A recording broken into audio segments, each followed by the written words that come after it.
Hi everyone, स्वागत है आप सभी का एक नए वीडियो में।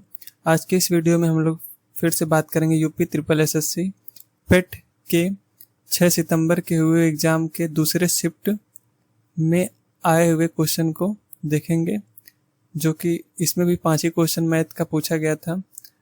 तो इन्हीं 5 क्वेश्चन को हम लोग आज की इस वीडियो में सॉल्व करेंगे। तो चलिए देखते हैं। पहला क्वेश्चन हम लोग सामने दिया है, 1 घंटा 40 मिनट का 12/1/2% क्या है। तो यहाँ पे दिया है 1 घंटा 40 मिनट दिया है। तो 1 घंटा मतलब कितना हो जाएगा, ये 1 घंटा और प्लस 40 मिनट टाइम दिया है। और आंसर किस में आया है, आंसर हम लोग देखेंगे तो मिनट में पूछा है। तो क्या करते हैं, सबसे पहले इसको मिनट में कन्वर्ट कर लेंगे। तो 1 घंटे में कितने मिनट होते हैं, तो होता है 60 मिनट और प्लस ये 40 मिनट, तो टोटल कितना हो जाएगा 100 मिनट। 100 मिनट हो जाएगा। यानी अब जो इसकी वैल्यू है, इसको ये जो लिखा है 1 घंटा 40, इसका जो मिनट में कन्वर्ट करने के बाद ये हो जाएगा टोटल 100 मिनट हो जाएगा। अब इस पे ध्यान देंगे, ये जो संख्या है 12 सही 1/2, ये है 12 सही 1/2%। ठीक है। अब ये लिखा है, यानी कि 12 प्लस 1/2, इसको इस तरह लिख सकते हैं।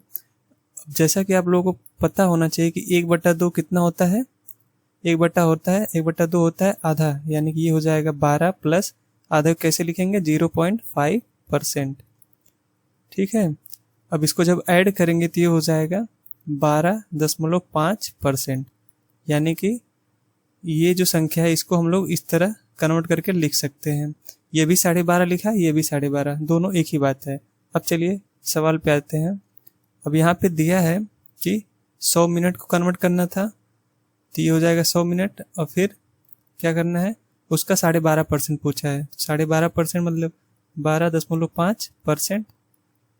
अब इसको सॉल्व करना, तो ये हो जाएगा 100 गुणे 12.5, परसेंटेज का साइन हटाएंगे तो नीचे 100 से क्या कर देंगे, डिवाइड कर देंगे। तो अब देखेंगे यहाँ पे 100 से 100 क्या हो जाएगा, कट जाएगा।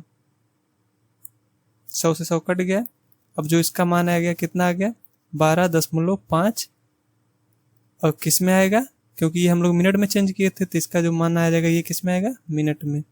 यानी कि इसका जो राइट आंसर हो जाएगा 12.5 मिनट। ये ऑप्शन सी राइट आंसर हो जाएगा। अगले क्वेश्चन पे आएंगे। हम लोग दिया है, 2 संख्याओं का गुणनफल 1530 है और उनका मासा कितना है, 15 है। तो उनका लासा प क्या है।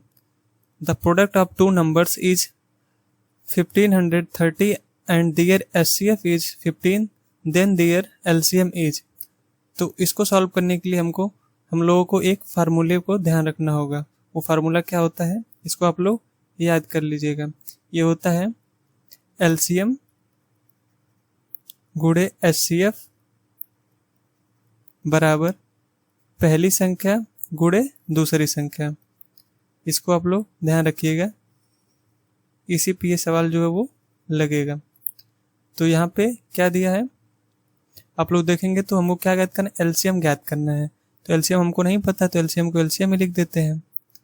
और एचसीएफ की जगह क्या है, एचसीएफ कितना दिया है, 15 यहाँ पे दिया है, तो ये हो जाएगा 15।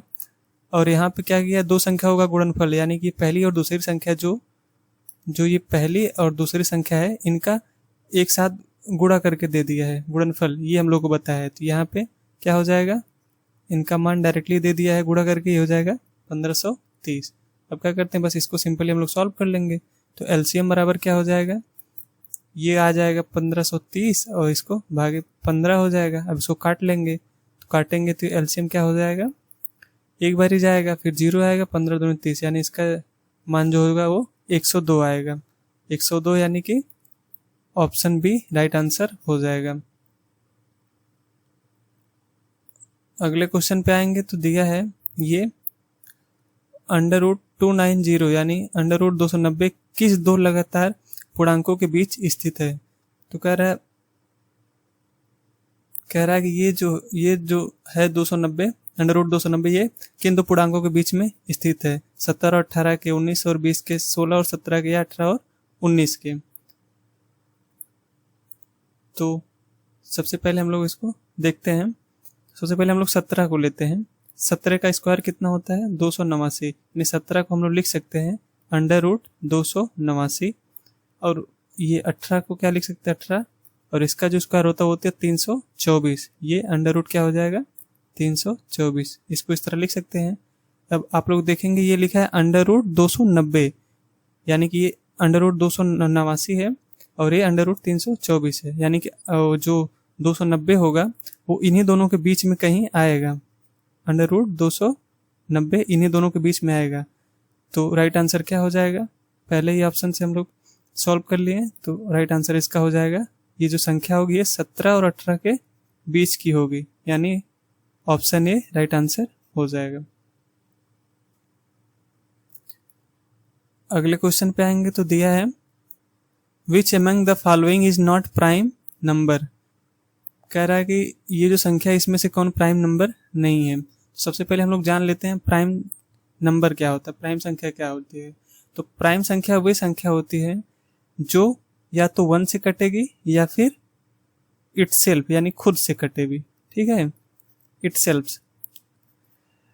या तो खुद से कटेगी या फिर 1 से कटेगी। ठीक है, तो जैसे एग्जांपल के लिए हम लोग ले लेते हैं 2 को ले लेते हैं। 2 किससे कटेगा? या तो 1 से कटेगा या तो फिर 2 से कटेगा। और एग्जांपल के लिए 5 ले लेते हैं। 5 किससे कटेगा? या तो 1 से कटेगा या तो फिर 5 से कटेगा। तो इसके कितने 2 संख्या केवल काट सकती है, यानी इसका जो फैक्टर है वो 2 ही होगा। इसका भी 2 ही है। और कोई प्राइम संख्या लेंगे, जैसे 13 ले लीजिए, तो ये किससे कटेगी? इसका एक फैक्टर 1 हो जाएगा और दूसरा क्या हो जाएगा? 13 हो जाएगा। तो ये जो सारी संख्या ये क्या है? ये प्राइम नंबर है कि इनका जो फैक्टर होगा वो केवल 2 ही होगा, या तो 1 होगा या फिर इटसेल्फ होगा, खुद से, खुद का जो नंबर होगा वो खुद होगा। यही 2 फैक्टर होंगे। तो चलिए अब इसको क्वेश्चन पे आते हैं। तो यहाँ पे पहला नंबर क्या दिया है? 47। 47 किससे कटेगा? या तो 1 से कटेगा, और कोई संख्या इसको काट सकती है, और कोई नहीं संख्या काट सकती। और ये किससे कटेगा? खुद से, यानी कि 47 से। तो ये क्या हो जाएगा? ये एक प्राइम नंबर हो जाएगा। तो ये तो हो नहीं सकता क्योंकि यहाँ पे नॉट पूछा है। ये तो प्राइम संख्या है। अब दूसरे पे आएंगे तो दिया है यहाँ पे 29। 29 को क्या काट सकते हैं? या तो 1 काटेगा या तो फिर 29 खुद काटेगा। इसका भी 2 ही फैक्टर हुआ, तो ये भी प्राइम संख्या है। अब 53 पे आएंगे तो 53 का क्या हो जाएगा? यहाँ पे इसका भी एक फैक्टर 1 हो जाएगा और दूसरा क्या हो जाएगा? 53 हो जाएगा। इसका भी 2 ही फैक्टर हुए, तो यानी कि ये भी प्राइम नंबर है। बचा ये डी वाला। अब डी को हम लोग अगर ध्यान से देखेंगे, 57 दिया है, 57 को 1 से कटेगा ही। उसके बाद ये किससे कटेगा? 19 से भी कटेगा, और फिर किससे कटेगा? ये 57 से भी कटेगा। अब यहाँ आप लोग देखेंगे कि इसका 2 से ज्यादा फैक्टर आ गया, यानी कि 3 आ गया। तो इसका 3 आ गया तो क्या हो गई? ये प्राइम संख्या नहीं होगी, यानी कि इसका जो राइट आंसर हो जाएगा वो ऑप्शन डी होगा, क्योंकि यही पता चल गया कि यही प्राइम नंबर नहीं है, क्योंकि इसका जो फैक्टर है वो कितना है? 2 से ज्यादा है। 2 से ज्यादा रहे चाहे जितना भी रहे, बट 2 से ज्यादा होगा तो वो प्राइम नहीं होगा। प्राइम होने के लिए केवल 2 ही फैक्टर होने चाहिए। अगला क्वेश्चन दिया है यदि आप किसी संख्या से 1/2 घटाते हैं और परिणाम को 1/2 से गुणा करते हैं तो आपको 1/8 मिलता है, संख्या क्या है? तो चलिए इसको भी सॉल्व कर लेते हैं। कह रहा है मान लेते हैं, माना संख्या क्या है? संख्या को x मान लेते हैं। ठीक है, तो क्या कह रहा है? यदि आप किसी संख्या से 1/2 घटाते हैं तो x को संख्या माने हैं, इसमें से 1/2 घटा रहे हैं। ठीक है, फिर क्या कह रहा है?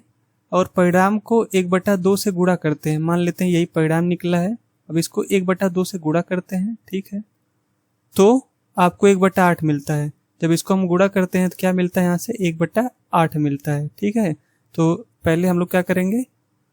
यहाँ से पहले इन दोनों को सॉल्व कर लेते हैं। ठीक है, तो ये हो जाएगा /2 बराबर 1/8। जब इसको सॉल्व करें तो 2 से कट जाए कितनी बारी में? 4 बारी में, यानी इसका जो मान है वो 1/4 आ गया। अब हम लोग को यहाँ से पता चल गया कि ये जो है x माइनस 1/2 है, इसमें से जो संख्या उसमें से 1/2 घटाने पे जो परिणाम होगा, परिणाम क्या निकलेगा? यहाँ से 1/4, यानी जो परिणाम है वो यही आया था। अब इसको सॉल्व कर लेंगे तो x बराबर क्या हो जाएगा 1/4 और ये इधर चला जाएगा तो 1/2 हो जाएगा, इस प्लस हो जाएगा।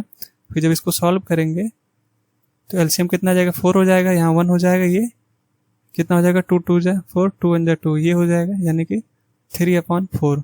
यहाँ से हम लोग पता चल गया x का जो मान है वो 3/4 है, यानी जो संख्या है वो कितनी आ गई 3/4, यानी कि इसका कौन सा ऑप्शन सही हो जाएगा, ऑप्शन डी राइट आंसर हो जाएगा।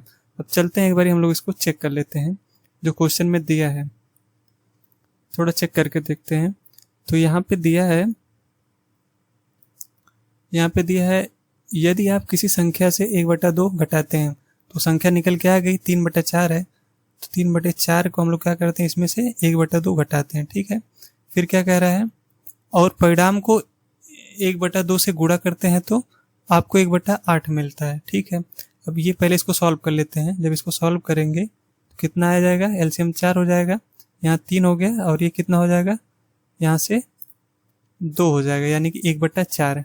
इसको सॉल्व करने पे 1/4 आ गया, यही परिणाम हो गया, ठीक है।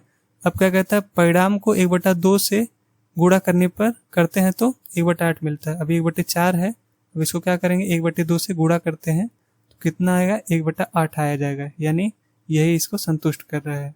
आप इसको चेक भी कर सकते हैं। देखिए यहाँ पे जो इसमें से इतना माइनस करने के बाद जो परिणाम आया 1/4, फिर उसमें क्या करते हैं 1/2 से मल्टीप्लाई करते हैं तो 1/8 आता है, 1/8 आ गया है, यानी कि यही राइट आंसर हो जाएगा।